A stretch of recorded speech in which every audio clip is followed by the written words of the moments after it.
네, 이것이 정치다. 예, 오늘은 이유여해 수원대 겸임교수 황성욱 변호사, 그리고 민영삼 포커스컴퍼니 전략연구원장, 박완규 매트리스 여론분석센터 소장, 이렇게 네 분과 함께 한 주간 정치 짚어보겠습니다.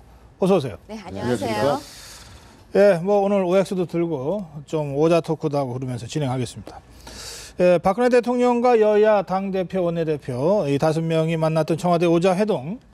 예, 뭐 이 성과 없이 끝난 것은 다 아실 텐데 그래도 이게 정치이기 때문에 승자와 패자가 있을 겁니다. 첫 번째 질문은 이 오자회동의 승자가 누구이고 패자가 누구인지를 좀 써주시는 겁니다. 같이 쓰시죠. 승자 5명 중에 이 사람이 승자다. 또 5명 중에 이 사람이 패자다. 이렇게 써주시면 좋겠습니다. 글쎄요, 이 승자 패자는 중장기적으로는 국민들이 어떤 형태로든 평가를 하겠습니다만 우리 전문가들은 이 국면 속에서 이 오자회동의 승자와 패자가 누군지, 자, 승자 대통령, 승자 박근혜 대통령, 승자 박근혜 대통령, 다 대통령이 승자라고 보십니까?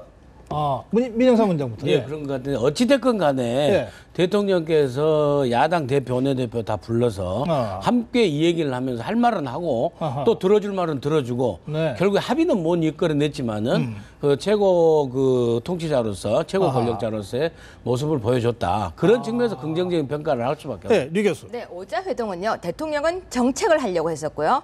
야당에서는 정치를 하려고 했었습니다. 근데 대통령은 정책을 했죠. 왜냐하면은 노동개혁이라든지 4대 개혁 그리고 경제에 대한 거 예산까지 다 말을 했습니다. 정책 충분히 다 이야기했지만 야당은 정치 하지 못하고 끝났기 때문에 대통령은 승, 패는 문재인. 예, 박완규 소장. 네, 저는 이번 오자회담은 참 국민을 짜증나게 하고 피곤하게 하는 그런 회담이었다고 생각합니다. 그래서 아무런 결과물도 없고 더군다나 그 여야 오자 회담에서 나올 수 없는 그런 거친 말까지 나올 정도. 그래서 저는 당초에 이 회담은 결국은 박근혜 대통령이 이종걸 원내대표를 겁주기 위한 그런 회담이었다. 겁주기 위한 회담이었다. 그렇기 때문에 겁준 것만 성공했기 때문에 저는 승이 저 박근혜 대통령이고 패가 갑자기 이제 정말 모골이 송연할 정도로 3년 전에 일을 들고 나와가지고 겁을 준 거 아니겠습니까? 그래서 패자는 이종걸 원내대표다 이렇게 생각합니다. 근데 대통령이 왜 이종걸 원내대표를 겁을 주려고 했을까요? 그건 이제 뒤끝 장렬하신 거죠. 뒤끝 장렬되었으나 알겠습니다. 자, 황석 변호사. 국정감사가 끝난 지 얼마 안 됐습니다. 국민들은 여야가 계속 싸움박질 하는 것만 보다가 어쨌든 국가 원수인 대통령이 한 자리에 불러 모았다는 것 자체가 회의를 주재했다는 측면에서 긍정적인 모습을 박 대통령이 보였다고 생각합니다. 그래요. 그래서 박근혜 대통령이 승자다. 패자는 황석 변호사가 이종걸 원내대표를 썼는데 이유는 같은 겁니까? 예, 어쨌든 마지막 마무리가 이종걸 원내대표가 사과 아닌 사과를 하는 모양새를 취했기 때문에 그것이 패자라고 저는 생각합니다. 자, 민영삼 원장도 이종걸 원내대표를 썼는데. 예, 거기다 플러스해서 결국 이종걸 원내대표는 전투력을 상실해버린 그 전에는 사실 대통령을 직공하는 날선 공격수 측면도 있었는데요. 아주 독한 언어로. 이제는 완전히 면제에서 사과하고 나가지고 이제 전투력을 상실한 게 아닌가. 그래요? 예. 참 그러네요.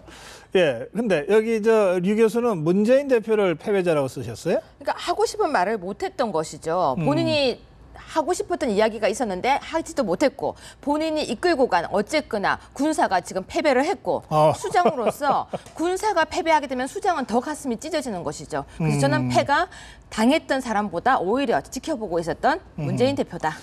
글쎄요. 예, 알겠습니다. 예. 오자회동의 승리자는 박근혜 대통령이다. 뭐 이유는 약간 다르겠습니다만 어쨌든 네 분이 같이 하셨고 세 분은 이 오자회동의 최대 패배자는 이종걸 원내대표다. 그리고 류 교수는 문재인 대표다. 이렇게 쓰였습니다. 여러분들께서 오자회동을 보시면서 여러 가지 생각들을 하셨을 텐데요.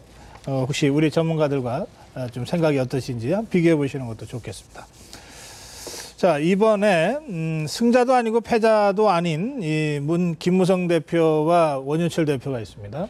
여러분들의 평가에 따르면 그렇다는 건데, 근데 이 김무성 대표가 회동 전부터 박근혜 전 대통령을 뭐 정말 호위무사라는 이 말이 무색할 정도로 밀착해서 방어를 하고 있습니다.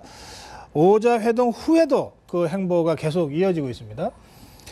이 행보, 김무성 대표의 행보를 여러분들이 어떻게 생각하시는지 이번에는 5글자 오자 토크로 한번 표현을 해 주십시오. 예, 김무성 대표가 사실 이 교과서 파동 전에는, 이 교과서 사태 전에는 이 안심번호 문제로 청와대와 직접 충돌을 했었습니다. 그리고 좀 다소 밀리는 모습까지 보여서 여러 가지로 좀 평이 좋지만은 않았는데, 이번에 이 김무성 대표가 보여주는 행보 어떻게 보시는지. 호위 무대다. 너무 늦었어. 일단은 믿자. 인화만사성이다. 호위 무대. 예. 호위 무사에서 예. 호위 무대가 된 거죠. 아이고, 별명처럼. 예, 호위 무대다. 그래서 결국에 이제 정청래 최고위원이 네. 덩치값보다는 무슨 정무특보다라고 아주 공격적인 발언을 해주셨는데 예. 그럼에도 불구하고 여당 대표로서의 정치인 김무성은 현재 권력인 대통령과의 협력 관계가 네. 그 협력 관계 설정이 가장 절실한 상황 속에서 이 교과서 국정화 문제에 있어서 누구보다도 책임지고, 지난번에 그 노동개혁의 문제라든지 공무원 연금 개혁의 문제에서 총대를 맺듯이 네. 아주 그 여당 대표로서의 태도가 아주 좋다. 그런 측면에서 대통령의 함께 가는 호위 무대가 아닌가 이런 생각이 듭니다. 호위 무대면은 앞으로 쓴소리는 못 할까요? 일단 협력 관계이기 때문에 원래 당대표 선거할 때는 쓴소리 하겠다 그랬었거든요. 그래서 이제 저 비주류 예. 아니 비박들이 상당히 나름의 이제 원성의 그 실망의 소리가 사실 있는 게 사실이죠. 한편에서는 네, 실망의 소리가 있다. 예, 인화만사성 무슨 말입니까? 비슷한 맥락 같아요. 근데 좀 표현이 좀 다른 것 같아요. 원래 왜냐면 가화만사성이란 말은 있는데. 이게 사람끼리 서로 화합하면은 모든 일이 다 순조로워진다. 네. 지금 그러니까 여당이 싸우지 않고 화합해서 가고 있으니까 어쨌거나 오자 회동에서 좋은 모습을 보일 수 있었다. 뭐 무사든 무대든 저는 그거보다는 함께 화합해서 나가는 모습이 국민 입장에서는 보기가 좋다. 그래요. 일단은 믿자. 예, 지금 어쨌든 국정화 교과서 문제로 전선이 형성돼 있습니다. 그리고 곧 있으면 총선 국면이 다가올 텐데 새누리당 입장에서는 180석 이상을 노리고 있다고 알고 있습니다. 그렇다면 기본적인 지지율을 끌어올려야 하게 되기 때문에 일단은 협력하는 모습을 보이는 것이 서로에게 도움이 될 것이다. 그렇게 판단하고 있습니다. 김무성 대표를 일단은 믿어보자 이런 뜻입니까? 서로 간에. 서로 간에. 예. 김무성 대표도 청와대를 일단 믿고 예. 청와대도 김무성 대표를 일단 믿고 인하만사성처럼 간다. 그런 말씀입니다. 근데 너무 늦었어. 이미 늦었다는 뜻입니까? 네, 그렇습니다. 예. 노래가 생각이 나는데요. 너무 늦었잖아요. 예. 한번 노래를 하시죠. 아닙니다.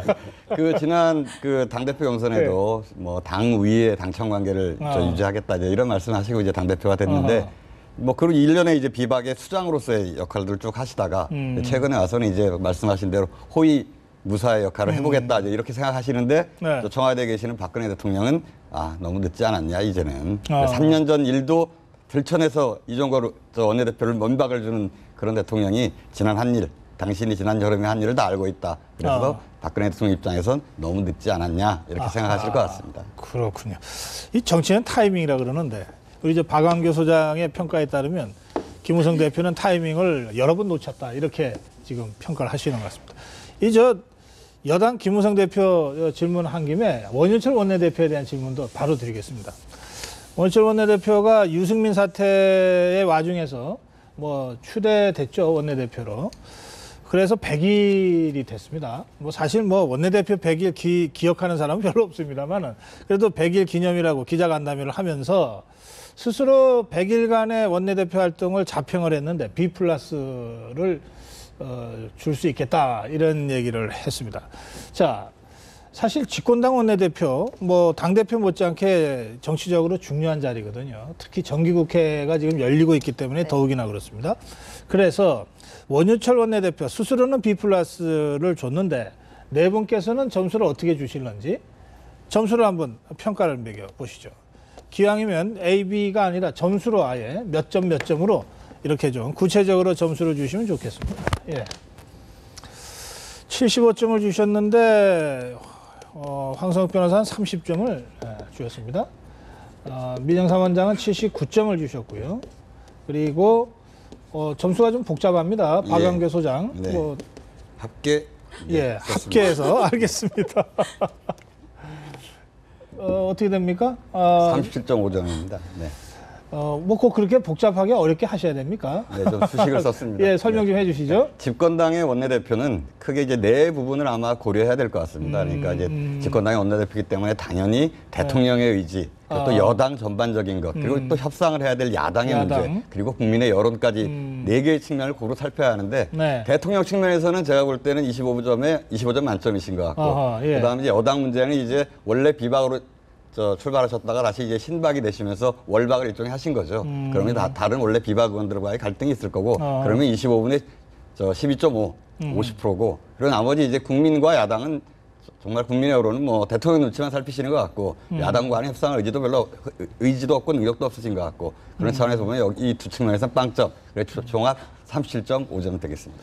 제가 원현철 원내대표나 이종걸 원내대표를 다른 방송에서 인터뷰를 가끔 하거든요. 근데 이종걸 원내대표는 그러니까 서로 간에 좋더군요. 예. 그래서 뭐 이름자를 따서 유종의 미를 거두자 뭐 이런 얘기도 했다 그러는데 박완계 소장이 보시기에는 그래도 야당과의 협상력도 빵점이고 국민의 뜻을 받던 것도 빵점이다 이렇게 평가를 하셨네요. 37.5점. 그보다 더 낮은 점수를 황석욱 변호사 30점. 이거 뭡니까? 저는 뭐 미리 말씀 안 하셨다면 한 50점 이상 드리려고 했는데요. 아직 국민 앞에서 여당의 원내대표로서 어떤 그 확실한 모습을 보여주지도 않으셨는데 스스로 B 플러스라고 말씀하신다면 앞으로 조금만 더 잘하시면 바로 A 플러스로 올라가실 거 아닙니까? 그래서 앞으로 쭉쭉 올라가시라는 의미에서 경계의 뜻으로 박하게 드렸습니다. 경계의 뜻으로 30점. 예, 유 교수 75점. 저는 그러니까 딱 C 정도의 점수를 줬습니다. C뿔도 아니고요. 왜냐하면은 본인께서는 B뿔이라고 생각하시겠지만 사실 지금 여당의 입장을 대변하고 있는 것에는 저도 점수를 많이 드리고 싶고요. 네. 대통령의 입장을 대변하는 것도 많이 드리고 싶어요. 그런데 대통령의 입장과 여당의 입장을 명확하게는 안 하고 있다는 것이죠. 뭔가 하고 있기는 하고 제가 그 워딩을 보면요. 뭔가 하긴 하지만 명확하게 조금만 더 강경하게 해줬으면 좋겠다는 마음 때문에 저는 B뿔 말고 C. 알겠어요.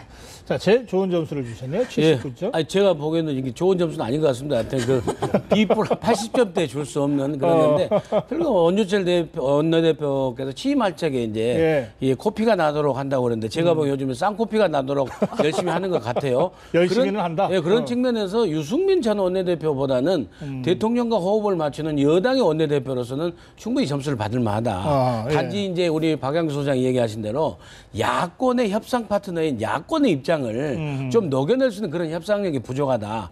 그런 측면에서 B로 갈 수 없는 C에서의 최고 점수가 아닌가. 저는 그렇게 해서 79점을 줬습니다. 그렇군요.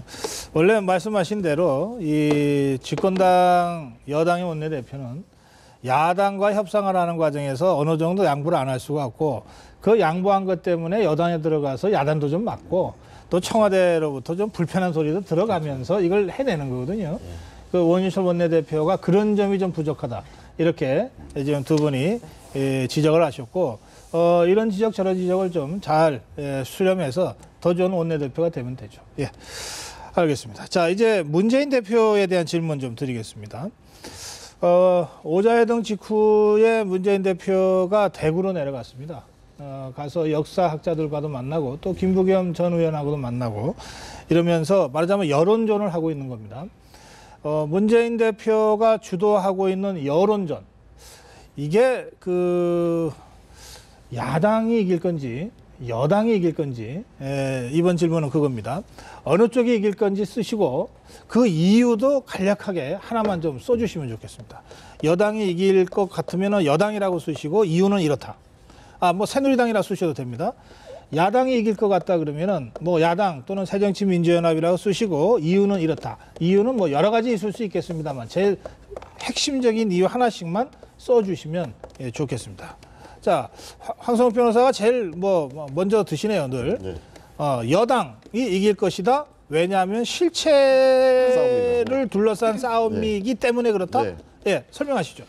지금 국정교과서 가지고 여야가 첨예하게 대립하고 있는데요. 사실은 국정하냐 검정이냐가 본질이라고 저는 생각하지 않습니다. 결국엔 내용이 편향적이냐 아니냐라는 게 교과서의 내용이.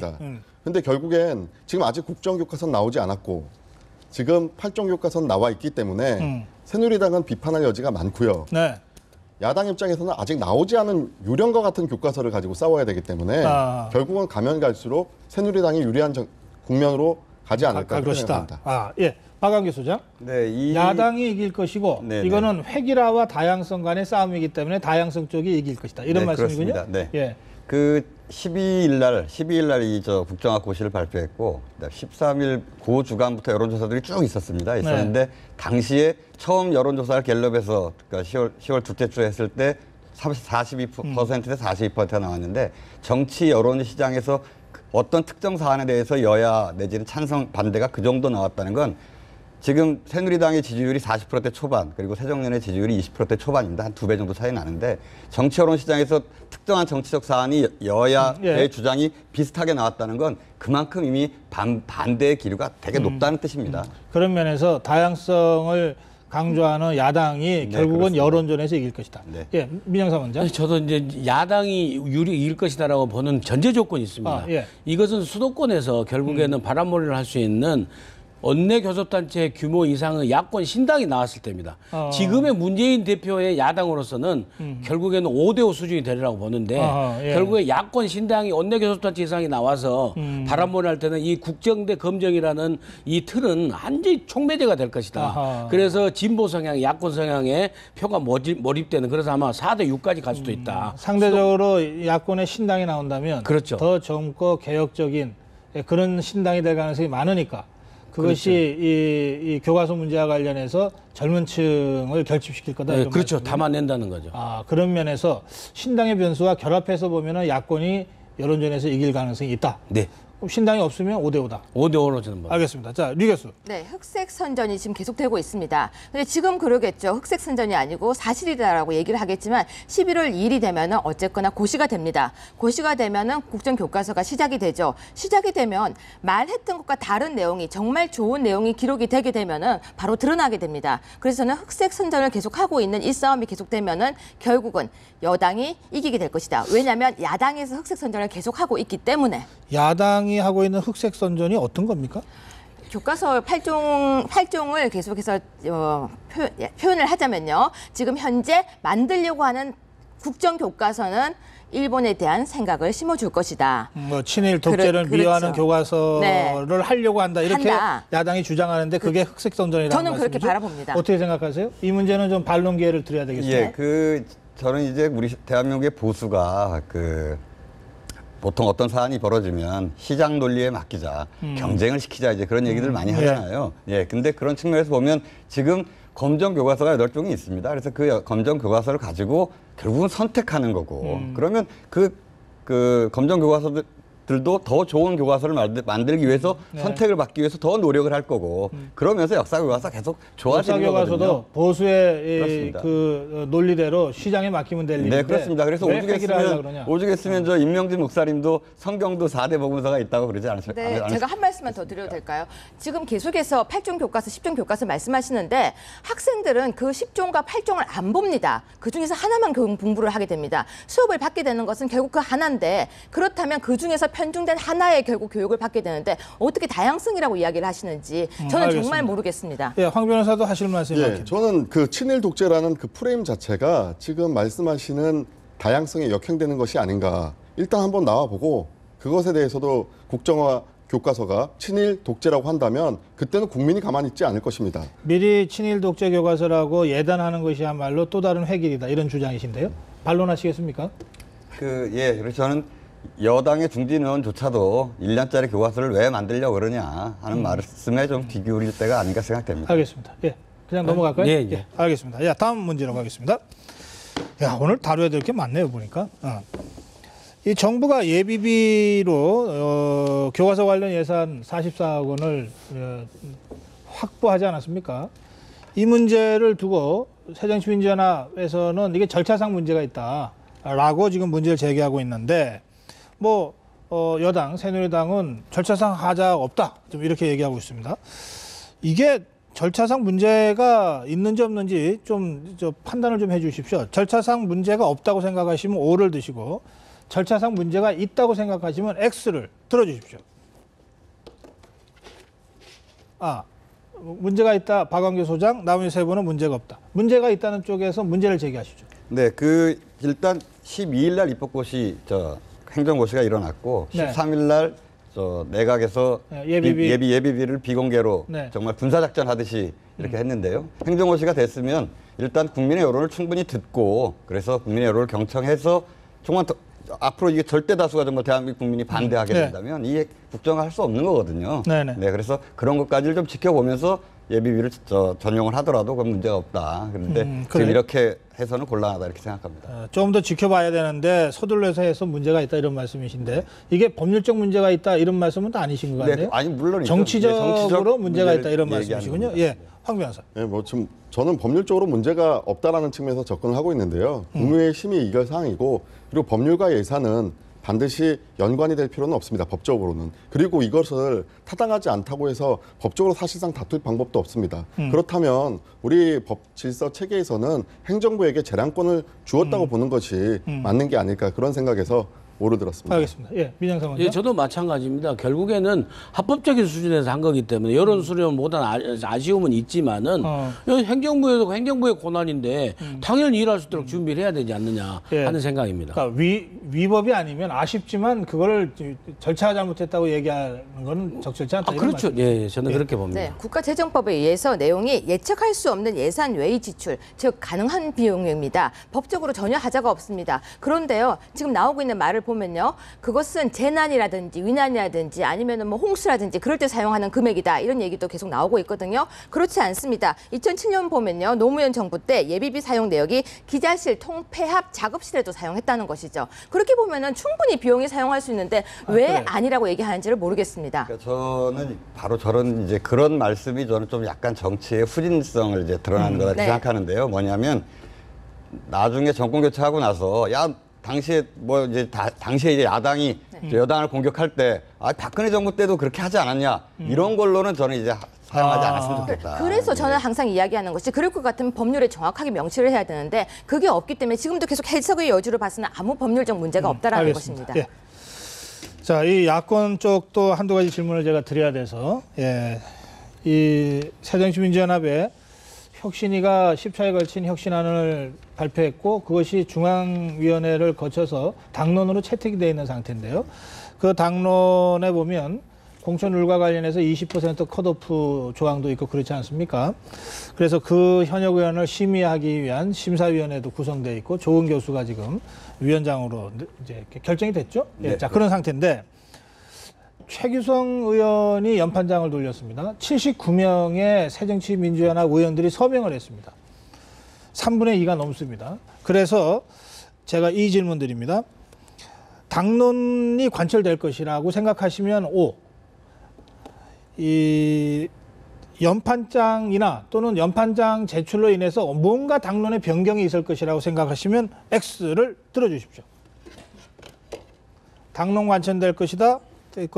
둘 다 변화가 있을 것이다. 자, 이번에 먼저 황 변호사부터.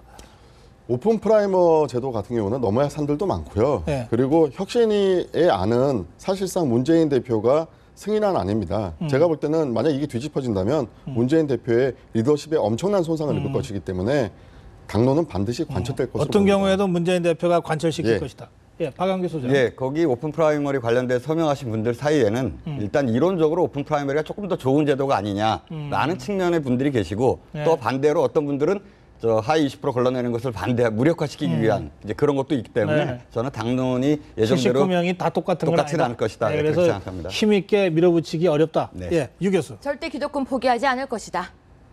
이 79명의 서명한 의원들이 그럼요. 본인이 자리 내놓겠습니까? 전 절대 내놓지 않기 때문에 이걸 몰고 가면 아까 문재인 대표가 위험하다고 했는데 저는 위험한 것이 아니라 그럼 분당까지 가기 때문에요. 자기 자리 절대 내놓지 않는다. 아하, 예. 저는 생각할 적에는 결국에는 분당의 가능성이 있기 때문에 문재인 대표 측에서 양보할 가능성도 있습니다. 79명이나 지금 집단적으로 어쨌든 행동을 한 거니까. 네네. 그런 면에서 당론 변경의 가능성이 있다. 알겠습니다. 좀 지켜봐야 되겠고요. 마지막 질문 드리겠습니다. 문재인 대표가 교과서 전국 속에서 심상정 정의당 대표 또 천정배 무소속 의원과 만났습니다. 신촌에 나가서 같이 공동 행동도 했어요. 지금의 이 양상, 이게 총선 연합까지 갈 것이다, 안 갈 것이다, 좀 논란은 많습니다만, 지금의 이 양상, 야권의 이 상황, 이거를 사자성어로 표현하신다면 어떤 상황이라고, 딱 한마디로, 상황을 핵심을 짚어서 설명하실 수 있겠는지요? 자, 이번에는 유 교수가 먼저 들어주셨습니다. 구밀복검, 야, 어려운 말 나왔네요. 분진합격, 저건 더 어려운 것 같습니다. 동상이몽, 예, 저건 제가 이해가 됩니다. 그리고 동병상련을 쓰시고 있는 민영사 원장, 예, 자, 동병상련부터 들어가겠습니다. 예, 결국에는 그 안타까운 상황 속에서 그 세 그룹이 모일 수밖에 없는 그런 상황 속에서 결국에는 야권 연대의 첫 시발이 될 수도 있는 그런 측면에서 굉장히 여리고 여린 동병상련의 그런 의제를 가지고 모인 게 아닌가. 분진 합격이 뭡니까? 저도 비슷한 의미인데요. 지금은 우선 그 뜻을 좀 설명해 주세요. 예, 개별적인 세력들이 하나의 적을 상대로 각기 공격한다는 뜻입니다. 각기 공격한다. 예. 그러니까 지금 상태로는 같이 협동해서 한 편이 돼서 공격하는 건 아니지만 일단 분진 합격으로 공격해보고 성과가 나오는 걸 보고 같이 다음 단계로 그런 단계로 보고 있습니다. 그러니까 야권 연대를 열어놓고 일단은 교과서 전국의 연대로 한번 해보자 이런 뜻이다. 네. 예, 동상이몽. 그 지금 말씀하신 대로 국정화, 역사국에서 국정화를 저지해야 되는 건 야권의 저는 야권 정치의 당연한 책무라고 생각이 들고 그래서 이제 세 그룹이 연대하는 것은 사실입니다만 너무나 당연하다. 네, 너무나 당연합니다만 역시 천정배 의원 같은 경우는 어쨌든 새정치연합 가지고는 안 된다라고 해서 나가서 신당을 만들려고 하는 분이시고 또 정의당은 정의당대로 진보정당으로서의 그래, 고민이 있을 거고 그래서 세 분들이 각기 고민들이 좀 다를 것이다 이렇게 생각합니다. 현재 교과서 전국에서 함께하는 것은 불가피하고 필요하지만 그러나 서로 생각하는 지향하는 바라보는 지점은 다르다. 네, 그렇습니다. 구밀복검, 이게 무슨 뜻입니까? 입은 달콤하게 꿀꿀 머물고 있지만 뱃속에는 칼을 품고 앉아 있다. 이거 무서운 말이군요. 되게 무서운 예. 말이죠. 입은 굉장히 달콤합니다. 우리 야권 연대하자. 함께 나가서 지금 이거 저지하자. 근데 속으로는 각자의 이익을 생각하죠. 야권 연대냐 아니면 지금 이렇게 안 하는 것이 더 좋을까. 달콤한 입속에 칼을 품고 있다. 알겠습니다. 오늘 여기서 마무리하겠습니다. 네 분 말씀 잘 들었습니다. 고맙습니다. 감사합니다. 네.